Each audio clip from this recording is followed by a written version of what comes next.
আসসালামু আলাইকুম, কেমন আছেন সবাই? আলহামদুলিল্লাহ আমি তো একদম ভালো আছি। অনেক দিন পরে ছাদে আসছি। ছাদে এসে দেখি যে সুন্দর একটা পড়ন্ত বিকাল।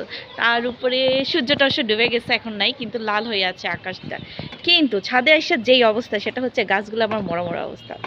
এর কারণ হচ্ছে এই কয়টা দিন আমাদের খুব অন্যরকম একটা সময় গেছে। তো এই কয়দিন আর ছাদে আসা হয় নাই, বা ডাইসা দেখি যে ভাই ছাদগুলোরে গোসল করাইতে হবে। এই তুমি কি করতে চাই? তুমি কি করো?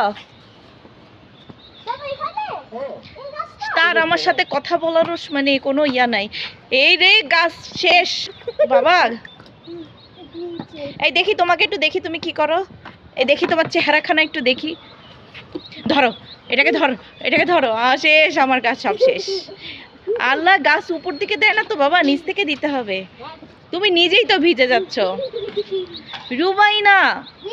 আরে তুমি বিষ, আল্লাহ উপর থেকে পানি ঢালতেছে আর বলতেছে বৃষ্টি।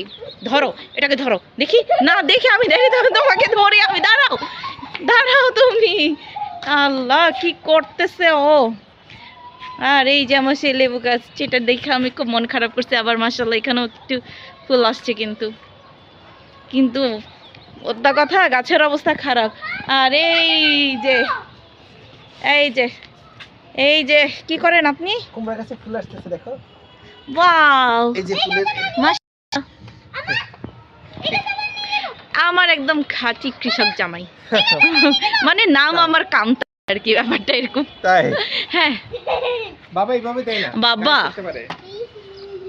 এটা নেই, এটা নেই, এটা বিলাতি ধনেপাতার। পুরো রেখে দাও।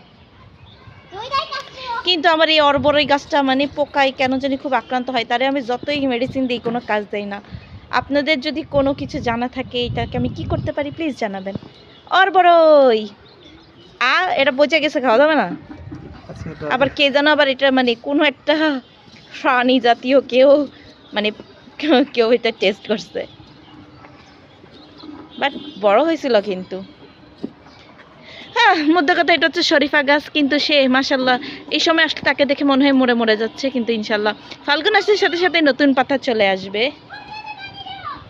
আর এই যে সুন্দর আকাশ, কুয়াশা যুক্ত, কিন্তু এই সময়টা খুব ভালো লাগে।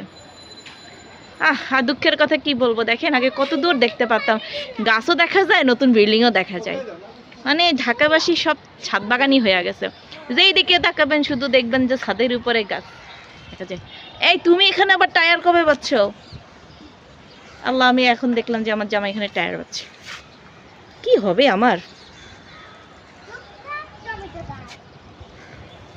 আগে আসলে এখানে সুন্দর করে কবুতর উঠতে দেখা যেত, কিন্তু এবার এখনো দেখা যাচ্ছে না। এখানে পানি দেব? হ্যাঁ, এখানে পানি দিবা। এই তুমি এরকম উল্টা পাল্টা করে পানি দিচ্ছ কেন? এটা একদম দেশি গোলাপের চারা, মানে এটা আজকে লাগানো হয়েছে। দেখা যাক কি হয়, এটার ফলস্বরূপ ভালো হয় কিনা।